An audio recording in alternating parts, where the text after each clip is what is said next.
Hello, everyone. Welcome to the show. We're here awaiting Jay Powell. It's about 4 minutes away.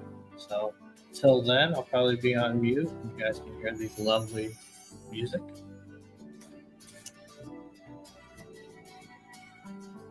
Check. Let me know if you can hear anything or anybody that does show up. Let's see, we got one joining. If you could just give me a comment saying you can hear, that'd be great. If not, I'll fix it before it starts. Lovely tunes. Elevator music. Thank you, Roy. All right. Before we start, let me go ahead and let's see if we can look at the data together. So let me share this tab. So here was the FOMC release statement. Same old jargon. Economic activity is great. Expand solid pace. Blah blah blah. We're still achieving our maximum employment inflation rate. Here's the big one right here. Committee will continue to reduce its holdings of treasury securities, agency debt, agency mortgage-backed securities. Beginning in April, the committee will slow the pace of decline in securities holdings by reducing the monthly redemption cap on treasury securities from $25 billion to $5 billion. The committee will maintain the monthly redemption cap on agency debt and agency mortgage-backed securities at $35 billion. So the big one here is this reduction of QT. So Jay Powell is hinting at, well, not hinting, he is telling you that they are slowing their pace starting in April of QT. Let's flip over to the economic projections that are released every other FOMC meeting. You see December projection is underneath the variable. So here we've got change in real GDP. So they see a substantial decline in GDP this year from 1.7 from what they projected in December to 2.1. 2026, similar decline. 2027, similar decline. So they are anticipating the pain comes this year and then rises next year in the following. Unemployment rate also got a slight tick up from its December projection, 4.4 to 4.3, and stayed consistent on 26 to 27. PCE inflation also got a tick up, 2.7 to 2.5, 2.2 in 26, 2.1. First 2.1 and then the same in 2027. And then core got a 2.8 expectation for the end of the year, whereas December they thought 2.5 and then slower projection. So with those, you've got a decrease in GDP, an increase in unemployment, an increase in PCE inflation, an increase in core PCE inflation. So that is a recipe of not being able to cut rates, which is what you see. There's no change in their path on the rate cutting. So what you can have here is they've got to find a way to stimulate the economy. So the theory here, let me share that tab. The theory here is they're going to do that QT. So I just realized I wasn't sharing the data. Here it is right here. See that GDP decline. See that unemployment rate increase. See that PCE increase. And then the core as well, and then the rate of path, Fed funds rate has not changed. So the stimulus is going to come in the form of this statement right here of the QT. So till then, we are just about showtime, so we'll switch it back over to Jay Powell. I'm going to mute myself during the conference, and I'm also mute myself on the conference, but I'm gonna get these little banners. Yeah. Here we go.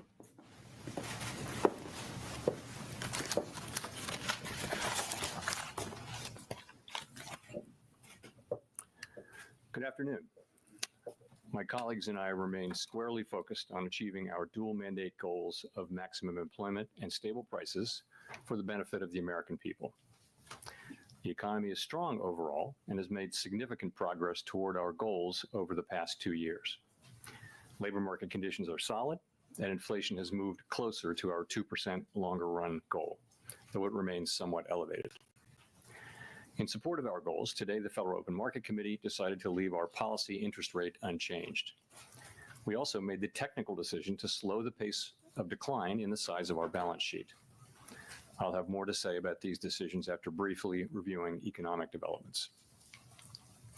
Economic activity continued to expand at a solid pace in the fourth quarter of last year, with GDP rising at 2.3%.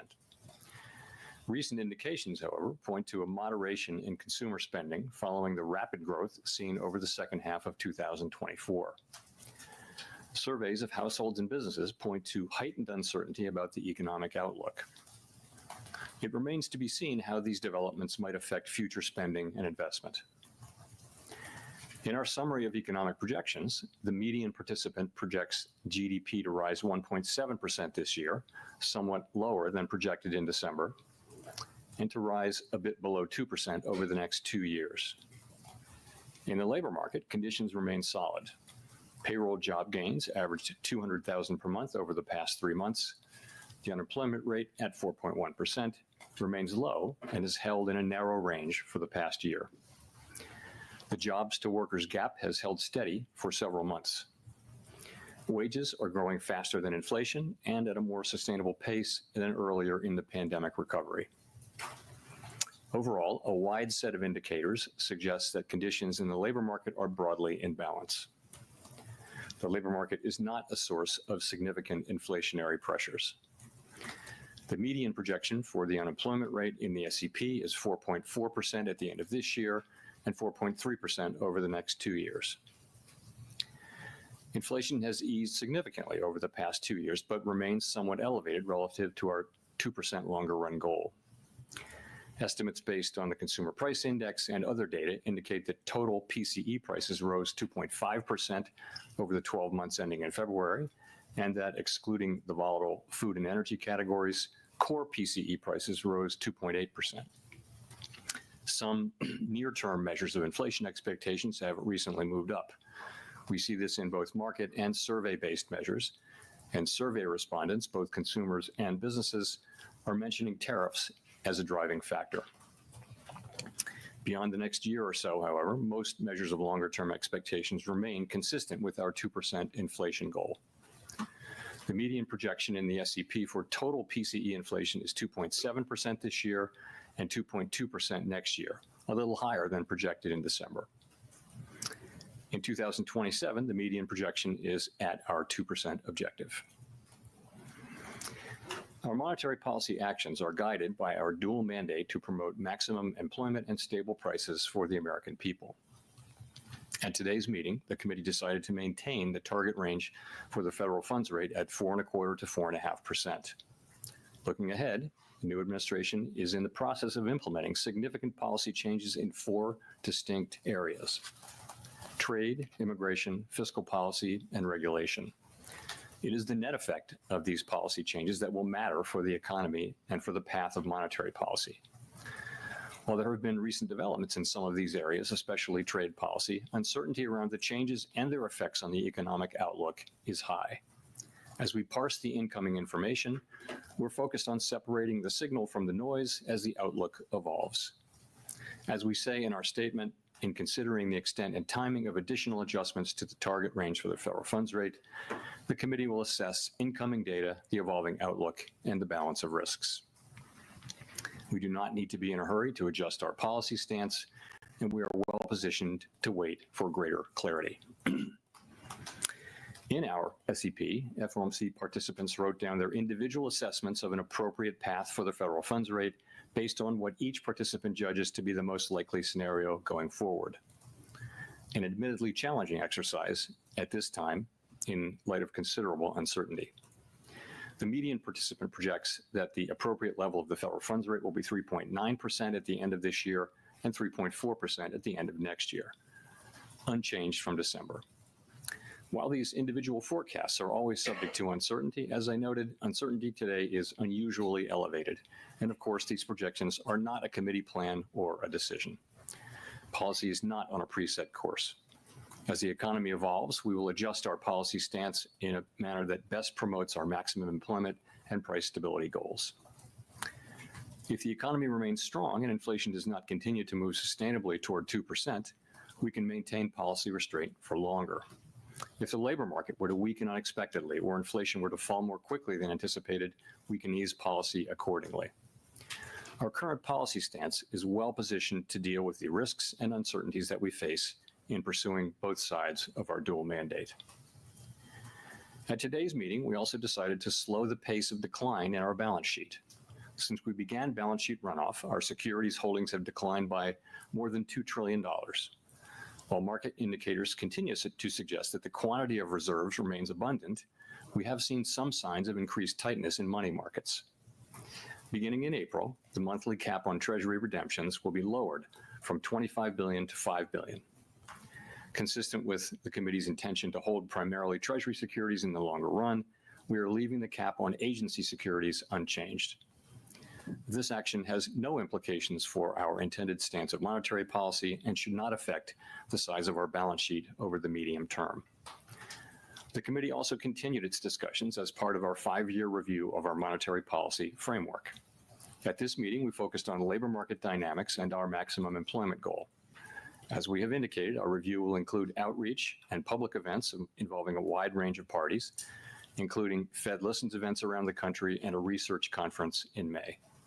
Throughout this process, we will be open to new ideas and critical feedback, and we will take on board lessons of the last 5 years in determining our findings. We intend to wrap up the review by late summer. The Fed has been assigned 2 goals for monetary policy: maximum employment and stable prices. We remain committed to supporting maximum employment, bringing inflation sustainably to our 2% goal, and keeping longer-term inflation expectations well anchored. Our success in delivering on these goals matters to all Americans. We understand that our actions affect communities, families, and businesses across the country. Everything we do is in service to our public mission. We at the Fed will do everything we can to achieve our maximum employment and price stability goals. Thank you. I will look forward to your questions. Howard. Howard Schneider with Reuters. Thanks for your time. So 2 things on sort of the real side here, inflation and then GDP. How much of the higher inflation forecast for this year is due to tariffs? And since the policy path remains the same, are you effectively reading this as a one-time price level shock? Okay, so how much of it is tariff? So let me say that it is going to be very difficult to have a precise assessment of how much of inflation is coming from tariffs and from other, and that's already the case. You may have seen that goods inflation moved up pretty significantly in the first 2 months of the year. Trying to track that back to actual tariff increases, given what was tariffed and what was not, very, very challenging. So some of it, the answer is clearly some of it. A good part of it is coming from tariffs, but we'll be working, and so will other forecasters, to try to find the best possible way to separate non-tariff inflation from tariff inflation. In terms of your sort of looking through question, too soon to say about that. As I've mentioned, it can be the case that it's appropriate sometimes to look through inflation if it's going to go away quickly without action by us, if it's transitory, and that can be the case in the case of tariff inflation. I think that would depend on the tariff inflation moving through fairly quickly, and would depend critically as well on inflation expectations being well anchored, longer term inflation expectations being well anchored. Well, I guess I'm looking at the out years here, and the fact that the policy path doesn't change at all, and inflation is unchanged in the out years also, doesn't that imply you all have basically decided that there is no signal here, and that it's just we're back to transitory again? So I think that's kind of the base case, but as I said, we really can't know that. We're going to have to see how things actually work out. And the fact that there wasn't much change, I think that's partly because you see weaker growth but higher inflation. They kind of offset, and also, frankly, a little bit of inertia when it comes to changing something in this highly uncertain environment. I think there is a level of inertia where you just say, maybe I'll stay where I am. Colby. Thank you. Colby Smith with the New York Times. You just described inflation expectations as well anchored, but has your confidence in that assessment changed at all, given the increase in certain measures and the high degree of uncertainty expressed by businesses, households, and forecasters? So on inflation expectations, of course, we do monitor inflation expectations very, very carefully, basically every source we can find, and short-term, long-term, households, businesses, forecasters, market-based. And I think the picture broadly is this. You do see increases widely in short-term inflation expectations, and people who fill out surveys and answer questionnaires are pointing to tariffs about that. If you look in the survey world, if you look a little further out, you really don't see much in the way of an increase. Longer-term inflation expectations are mostly well anchored. If you look at the New York, for example, then you have market-based, and it's the same pattern. People in markets are pricing in break-evens. Some higher inflation over the next year must be related to tariffs. We know from the surveys, but if you look out 5 years or the 5 year forward, you'll see that break-evens are either flat or actually slightly down in the case of the longer-term one. So we look at that, and we will be watching all of it very, very carefully. We do not take anything for granted. That's at the very heart of our framework, anchored inflation expectations, but that's what you see right now. And how much weight do you put on the deterioration in consumer confidence surveys? You said recently that this is perhaps not the best indication of future spending, but I'm curious, what you think is behind this deterioration and to what extent it could be a leading indicator for hard data. So let's start with the hard data. We do see pretty solid hard data still. So growth looks like it's maybe moderating a bit, consumer spending moderating a bit, but still at a solid pace. Unemployment's 4.1%. Job creation most recently has been at a healthy level. Inflation has started to move up now, we think partly in response to tariffs, and there may be a delay in further progress over the course of this year. So that's the hard data. Overall, it's a solid picture. The survey data, both household and businesses, show significant rise in uncertainty and significant concerns about downside risks. So how do we think about that? And that is the question.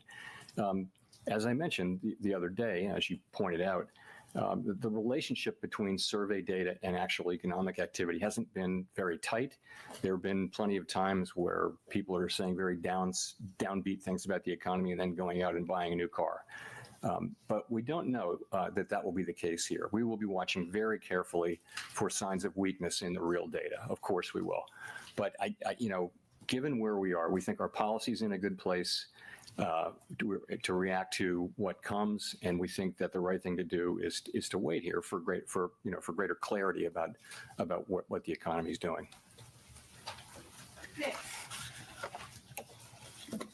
Nick Timmeros, The Wall Street Journal.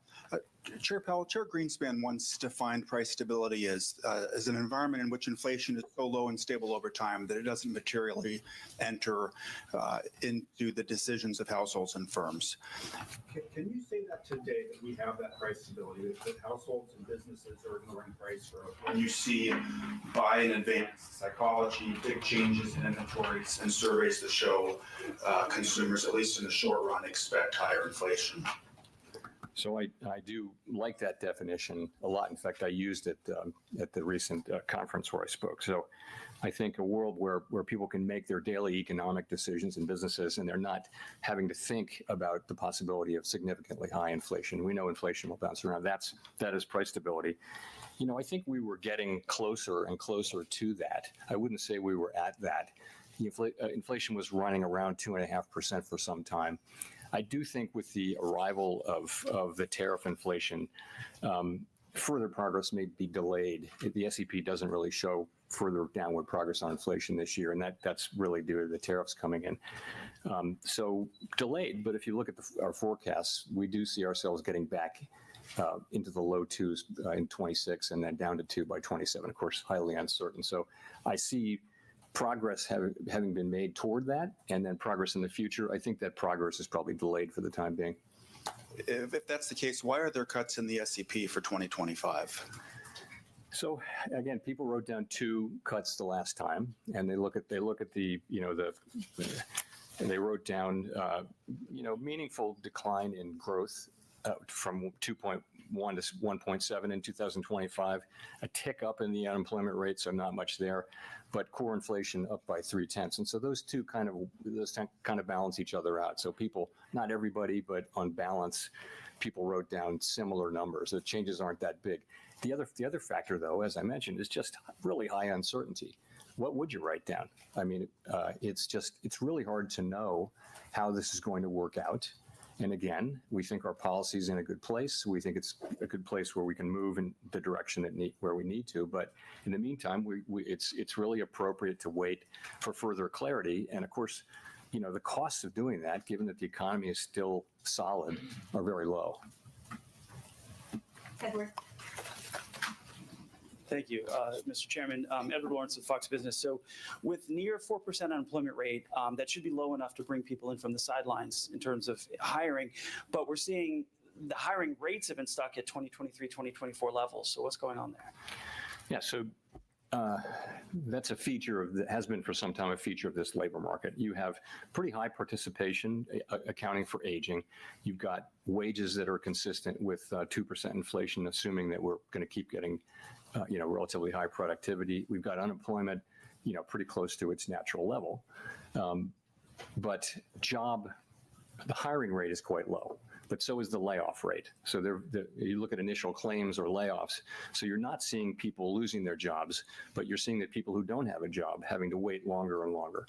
And, the question is, which way does that break? If we were to see a meaningful increase in layoffs, then that would probably translate fairly quickly into unemployment, because people are, it's not a big hiring market. We've been watching that, and it's just not in the data. It hasn't happened. What we've had is a low firing, low hiring situation, and it seems to be in balance now for the last 6, 7, 8 months. That's where we are. There's healthy levels of job creation too. So overall, it's a labor market that's in balance, and we watch it very carefully. So then, have we seen the new administration's policies in the economic numbers yet? And when do you anticipate that happening? In labor or in other? In labor and inflation, just across the economy, have we started to see the new policies take effect in the numbers? Only in a kind of an early way. I mean, it's only been a few months, right? For example, the layoffs that are happening here are, they're certainly meaningful to the people involved, and they may be meaningful to a particular neighborhood or region or area, but at the national level, they're not significant yet. But we don't know. We don't know how far that will go. We'll find out much more. I mentioned that you saw we've had two very strong goods inflation readings in the last 2 months, which is very unexpected. I think hard to trace it to specific tariffs, but it must have something to do with, it's either noise and it'll come back, and that's very possible too. But if it is persistent, then it must be to do with people buying ahead of tariffs or raising prices ahead of tariffs and things like that. Those kinds of things happen, and they're very, very hard to capture because so much of it is indirect. A great example is their washing machines were tariffed in the last round of tariffs, and prices went up. But prices also went up on dryers, which were not tariffed. So the manufacturers they just kind of followed the crowd and raised it. So things happen very indirectly. And so there'll be a lot of work done in coming months to try to trace all that through. But ultimately, though, it's too soon to be seeing significant effects in economic data. Craig. Craig Torres from Bloomberg News. Thanks, Chair Powell. You said transitory price increases from tariffs are the base case. Transitory is the base case. Wasn't it the base case last time?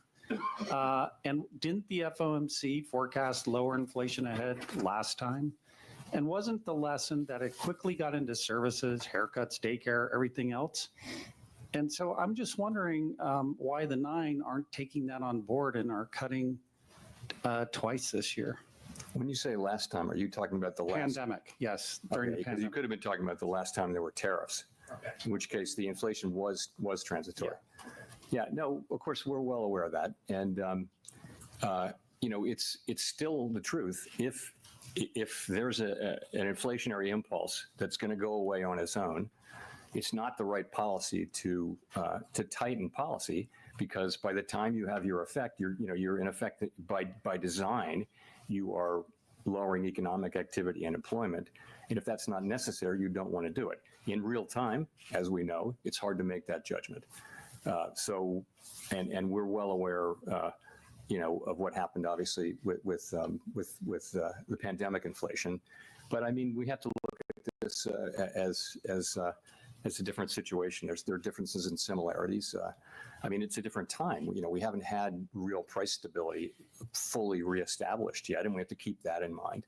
And we hear that people are very reluctant to take on to allow prices to go up. At the same time, we hear that businesses are intending to pass many of these prices through. So it's hard to say how this is going to work out. Steve Leisman, CNBC. Thanks for taking my question, Mr. Chairman. The Bank of Canada, in its last policy statement, said monetary policy cannot offset the impacts of a trade war. What it can and must do is ensure that higher prices do not lead to ongoing inflation.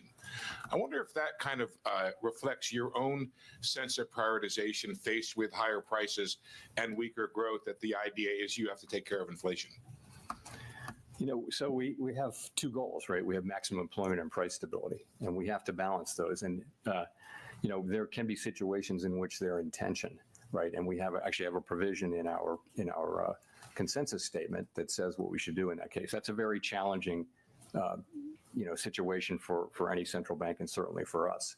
And so what we say that we'll do is we'll look how far each of those two goals is, each of those two measures is from its goal. And then we'll ask how long we think it might take to get back to the goal for each of them, and we'll make a judgment because our tools work in one direction. We're either tightening or loosening. So it's a very challenging situation. Let me say, we don't have that situation right now. That's not where the economy is at all. It's also not where the forecast is. I don't know any mainstream forecasts that really show significant problems like that. Well, just to follow up, yesterday, the UCLA Anderson forecast said there's high probability of a recession. Where do you stand on whether or not the slowdown you're seeing creates a higher probability or concern that you may have on recession? Thank you. There's always an unconditional possibility of a recession. It might be broadly in the range of 1 in 4 at any time. If you look back through the years, it could be within 12 months, a 1 in 4 chance of a recession. So the question is whether this current situation, those possibilities are elevated. I will say this. We don't make such a forecast. If you look at outside forecasts, forecasters have generally raised, a number of them have raised their possibility of a recession somewhat, but still at relatively moderate levels, still in the region of the traditional, because they were extremely low. If you go back 2 months, people were saying that the likelihood of a recession was extremely low. So has moved up, but it's not high. Chris. Hi, thank you. Chris Rugaber at Associated Press.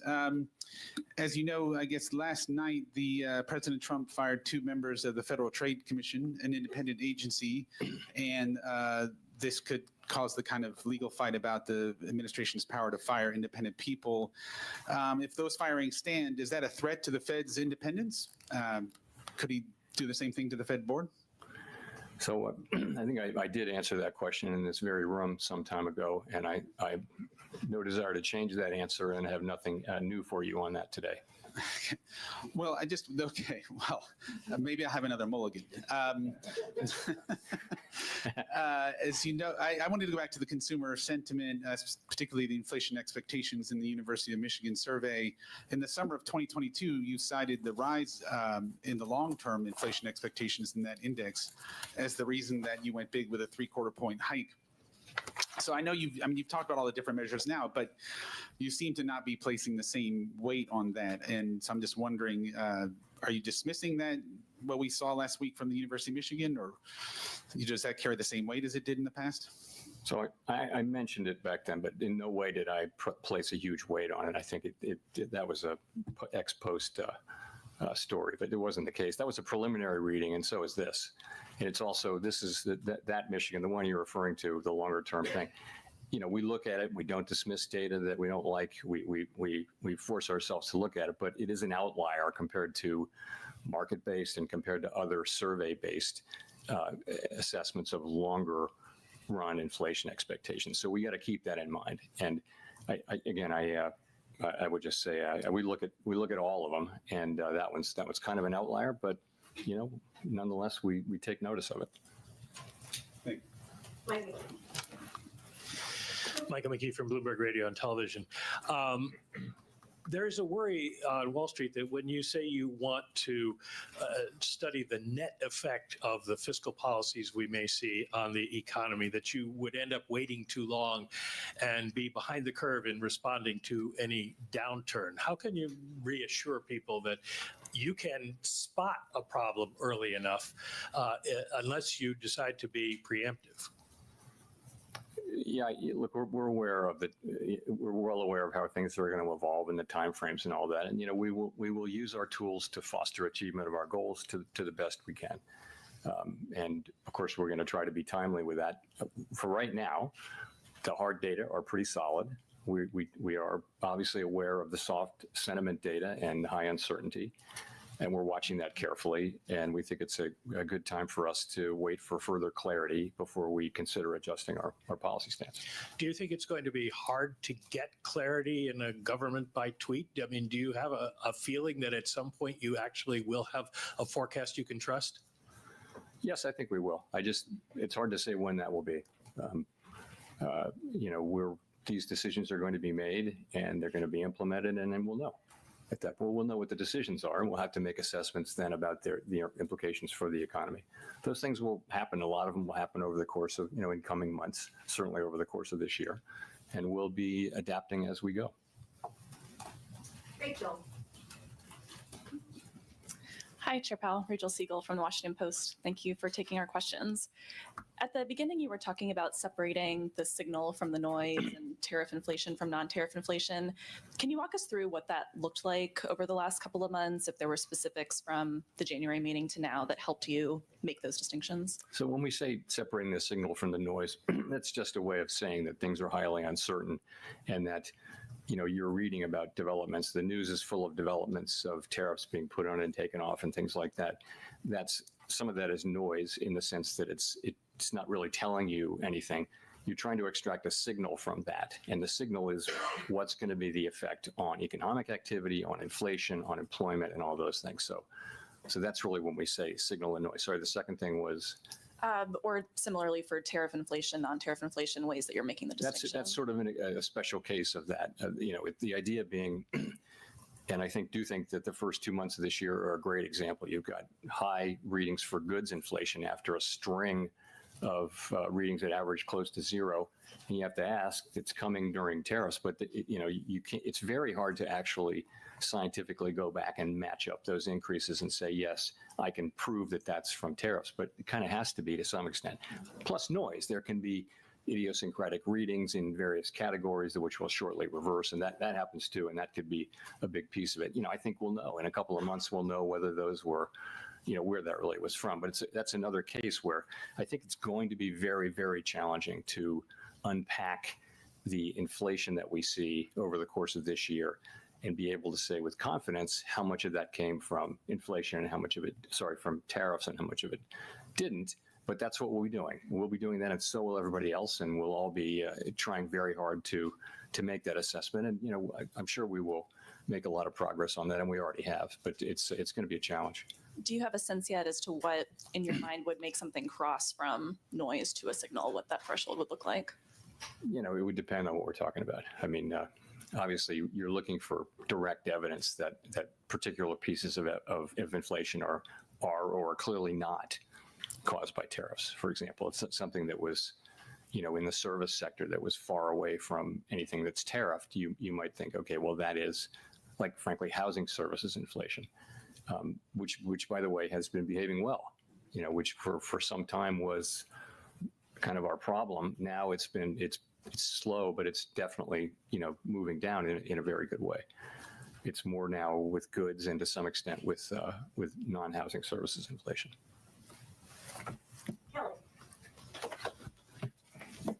Thanks for taking our questions, Chair Powell. Kelly O'Grady, CBS News. So consumer sentiment has dipped dramatically, but you say the economy and the hard data is still solid. What is your message to consumers that clearly disagree and don't feel that strength? Because the hard data they're looking at is their grocery bill. Okay, so a couple things. The grocery bill is about past inflation, really. There was inflation in 21, 2, and 3, and prices went up. The current level, it's not the change in prices. It's they're unhappy, and they're not wrong to be unhappy that prices went up quite a bit, and they're paying a lot for those things. So I think that is the fundamental fact, and has been for a long time, a couple of years, why people are unhappy with the economy. It's not that the economy is not growing. It's not that inflation is really high. It's not that unemployment is high. It's none of those things. We have, 4.1% unemployment. We've got 2% growth, and it's a pretty good economy. But people are unhappy because of the price level, and we completely understand and accept that. And just to follow up, why are you still projecting 2 rate cuts this year if your own projections show inflation higher for longer? Does that mean you see a slowdown in economic growth as a real threat? So I think remember we came into this with, at the December meeting, the median was 2 cuts, the median was. And so you come in and you see, broadly speaking, weaker growth, but higher inflation. And they kind of balance each other out. So you think, and unemployment is really only a 1/10 change. So there's just not a big change in the forecast. There really isn't. Modest, meaningfully higher growth and meaningfully higher inflation, which call for different responses, right? So they cancel each other out, and people just said, okay, I'm going to stay here. But the second factor is it's so highly uncertain. Is just, we're sitting here thinking, and we obviously are in touch with businesses and households all over the country. We have an extraordinary network of contacts that come in through the reserve banks and put in the beige book, and also through contacts at the board.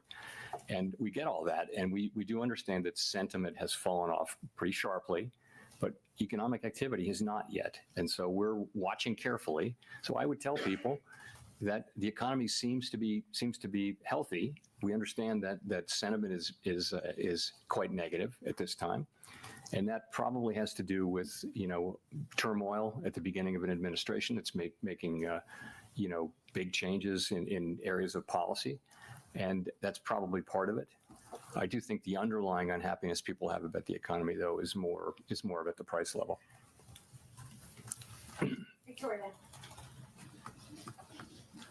Hi, Victoria Guido with Politico. I wanted to ask, first of all, if you could clarify, you were talking about how tariffs were a good part of the uptick in the inflation forecast. And I was just wondering what that specifically refers to. Is that the tariffs that have already been put in place? Is that anticipating some of the tariffs that might be coming on April 2nd? And then also, if you wouldn't mind, talking a little more about the balance sheet decision and what drove that. Did that have anything to do with expectations of how the debt ceiling, raising the debt ceiling, might affect the reserve supply? Yeah. So in the SEP, you'll see that there's not further progress on core inflation this year. We're kind of flatlining, going sideways. We don't ask people to write down how much of this is from tariffs and how much of it is not. But some of it is from tariffs. We know that tariffs are coming in. We know that they're probably already, all forecasters have tariff inflation affecting core PCE inflation, core CPI inflation this year, without exception. I'm not aware of an exception. So it's in there. I can't tell you how much of that it is. In terms of the balance sheet, so yeah, I think, I guess the way I'd say it is, it was the flows in and out of the TGA that got us thinking about it. But as we thought about it, we really came to the view that this was a good time to make the move that we made. And broadly, committee that came around to the view that we would do the same thing we'd already done, which is I guess in June, was it June, whenever it was, we lowered the pace of QT, and we're just going to do that again. We're going to cut it roughly in half. And the sense of that is, if you're cutting the pace of QT roughly in half, then the runway is probably doubled. Okay, so it's going to be slower for longer. And people really like that. People thought that's a good idea. It's like a plane. You can think of it like a plane coming in for a landing. As we get closer, and we by the way, we still think that reserves are abundant, although you begin to see some of the things we look at begin to react a little bit, but we still think that they're abundant. And of course, now the TGA is emptying out, so reserves are higher now, so you can't really see the underlying signal. So we came around to the view, and it had a lot of appeal, and so we did it. It has no implications at all for monetary policy. It has no implications at all for the ultimate size of the balance sheet. It isn't sending a signal in any hidden way that you can try to tease out. It's just not there. We're basically, it's very consistent with our plans and our practices that we've published and that we've followed since we began this, what is a very successful rundown of the balance sheet. Again, the second time that we've slowed the pace, and we've said that we would stop when we were somewhat above the level we judge as ample. And clearly we're not at that level yet, but we're going to be approaching it more slowly. It's a common sense kind of a thing, and it had pretty broad appeal, I will say. Claire. Claire Jones, Financial Times. You said in January, Chair Powell, that inflation expectations remained well anchored. Would you still say they remain well anchored today? And just to reiterate the question of Elizabeth, if they're not so well anchored, why hasn't there been a more radical shift to the policy path today? Thank you. So when we talk about inflation expectations being well anchored, we're talking about longer run inflation expectations. And they really haven't moved much. I mean, if at all. There's one reading that everyone's focusing on that's higher, but the other survey readings and the market-based readings all show relatively, well-anchored inflation expectations. You would expect that expectations of inflation over the course of a year would move around because conditions change. And in this case, we have tariffs coming in. We don't know how big, what speed. There's so many things we don't know, but we kind of know there are going to be tariffs, and they tend to bring growth down. They tend to bring inflation up in the first instance. So I would say, I'm not dismissing what we're seeing in short-term inflation expectations. We, as I mentioned, follow that very carefully. But when we say expectations are well anchored, we're really looking at longer terms, 5-year and out, and there's really no story to tell 5 years and out, either in market-based or in surveys. But we'll watch it. I mean, we're not we're not going to miss any evidence that longer term or medium term inflation expectations are moving. Neil. Hi, Chair Powell. Neil Irwin with Axios. Treasury Secretary Bessent has observed that a large share of job growth over the last couple of years has been in what he calls government or government adjacent sectors, healthcare, education. Do you agree that there's some weakness in underlying private job growth? And do you see the composition of job growth as something that has policy implications? So that has been the case. We talked about that over the course of the last year. There were some good number of months and times when a lot of the job creation was concentrated in, educational institutions, healthcare, state governments, things like that. There were also times when private sector job growth has been moving in a healthy range. I mean, they're all jobs, but and remember, we're at very low unemployment for quite a time now. So I think it's a good labor market, but it's something that we monitor carefully. From our standpoint, employment is employment. But the elected government is entitled to have, we don't have policies that address different kinds of employment, but the elected government has a different role, and they can have those. Here's a quick QT question. Does the committee envision at some point tapering the MBS runoff as well? I think tapering it, I don't know. There's no plan to do that. At a certain point, we'll stop runoff. And we may or may not stop MBS runoff, though, because we want to stop runoff in net at some point. We haven't made any decisions about that. We want the MBS to roll off our balance sheet. We really strongly desire that. So, but we haven't made any decisions about that.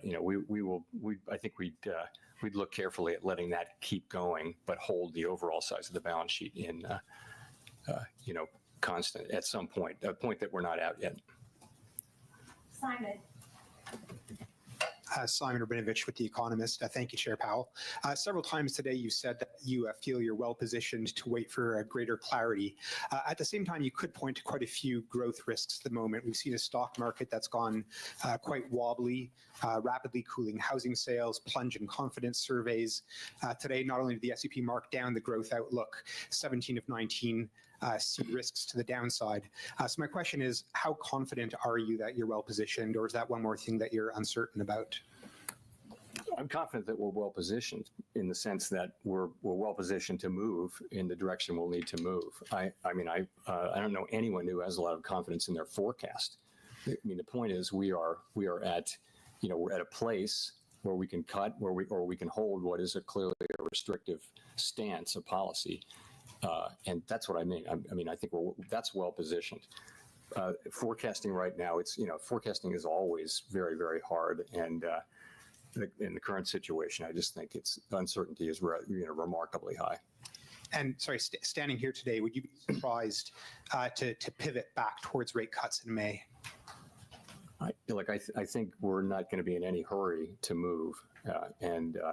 As I mentioned, I think we're well positioned to wait for further clarity and not in any hurry. Matt. Matt Egan with CNN. Thank you, Chair Powell.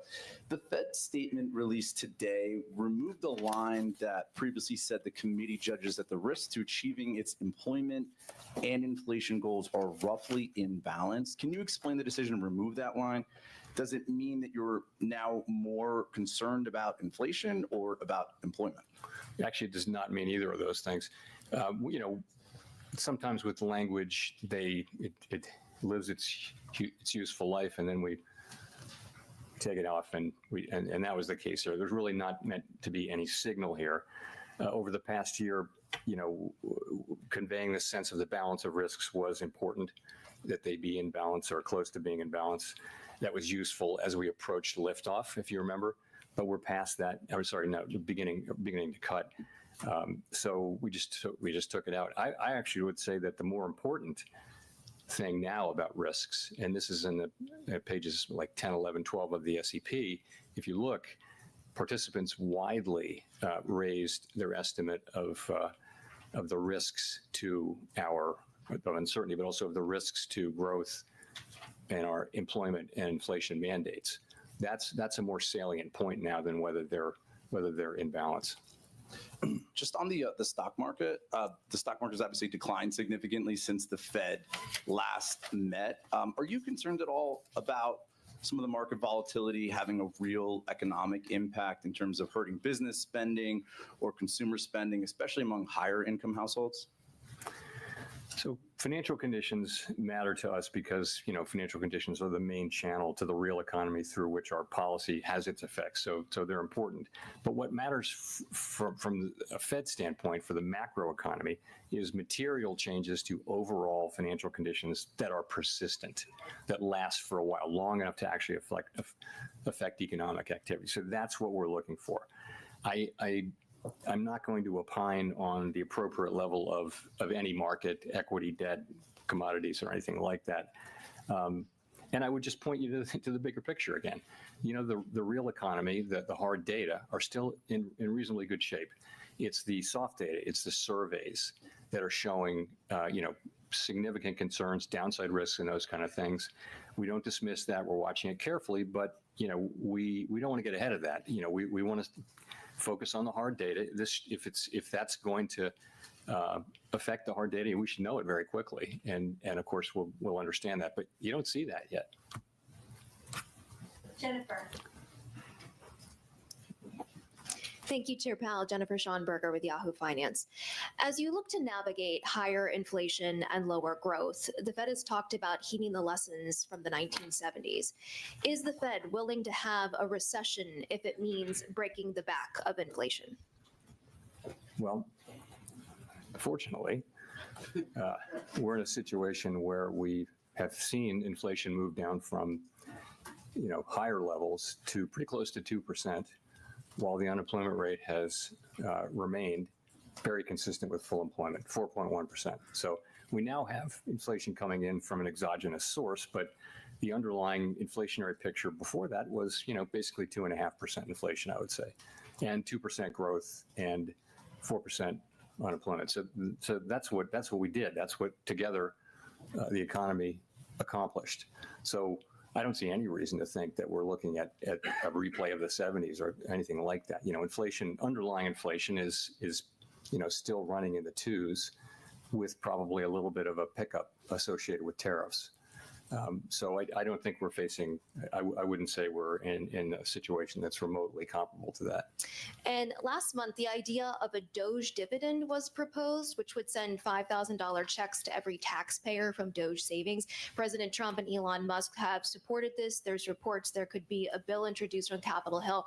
What impact might that have on household savings and spending in terms of your growth and outlook for inflation? It's not appropriate for me to speculate on political ideas or fiscal policy for that matter. So I'm gonna pass on that one. Thank you. Daniel. Hi, Chair Powell. Daniel Avis from Agence France Presse. You mentioned that tariffs are already having at least some impact on inflation. I'm just wondering how you and your colleagues on the FOMC have been thinking about the possibility of retaliatory tariffs from other countries, especially with April the 2nd coming up. Was it something you considered during this meeting? Thanks. So since the very beginning, we've had kind of a placeholder. The staff has a placeholder of a range of possible outcomes from tariffs and from trade policy generally, and they generally assume full retaliation in those, and so that's kind of baked into the numbers. What happens? It will be complicated, and there will be some retaliation and some not, and all that. But ultimately, they're trying to, with the placeholder, give us a broad sense of what this might look like. When we actually know the specifics, we'll be able to have still uncertain, but better informed forecasts. So yes, that's in there. Last question goes to Jean. Hi, Chair Powell. Jean Young with M&I Market News. Had a couple questions on the balance sheet change that you made. So the minutes had initially described your discussion on slowing QT as temporary until the debt ceiling is resolved. But from what you said earlier, it doesn't sound like there's a desire to kind of regain the pace of QT that we have at the moment after the debt ceiling is resolved. Is that the case? Yeah, so we looked at pausing and we looked at slowing, and really people came together very strongly behind slowing, not pausing, for a variety of reasons. And so people really came to be, pretty strongly in favor of this move. Slows down the path and probably lengthens it, doubles it effectively by slowing by half. That people thought that's a good place to be. It'll help us assure that this path is a smooth one as we get closer and closer to that. So that's how that came about. Well, I guess my question is more, was that meant to be a temporary measure during the debt ceiling episode, or? It was the TGA flows, Treasury General Account flows, that got us thinking about this. But the more we thought about it, we came around to this. And it is, yes, it was provoked. The original discussion was provoked by that. But I think what we came up with, though, was broader than that and different than it. It does address that issue, but it really is also, it fits in really nicely with our principles and our plans and the things we've done before and the things we said we would do. So that's why pretty strong support. I'd just say it's nothing to do with monetary policy, nothing to do with the size of the balance sheet. It's just kind of a common sense adjustment as you get closer and closer. Let's slow down a little bit again. And that way we'll be more and more confident that we're getting where we need to get. You can take our time getting there. We're shrinking the balance sheet every month. And we think it was a good play. And as I mentioned, well supported. Thanks very much.